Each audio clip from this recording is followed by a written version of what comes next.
So எங்கள் husband எனக்காக song dedicate பண்ண போகிறேன், கேட்கலாம்.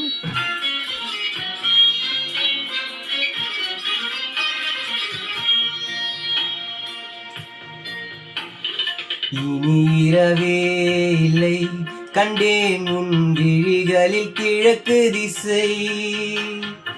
இனி பிரிவே இல்லை அன்பே உன் உளறலும் எனக்கு இசை.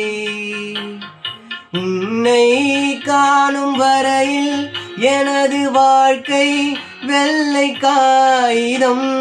கண்ணால் நீயும் அதிலே எழுதி போனாய் நல்ல ஓவியம். சிறு பார்வையில் ஒரு வார்த்தையில் தோன்றுதே 100 கோடி வானவில். எனதுயிரே எனதுயிரே எனக்கெனவே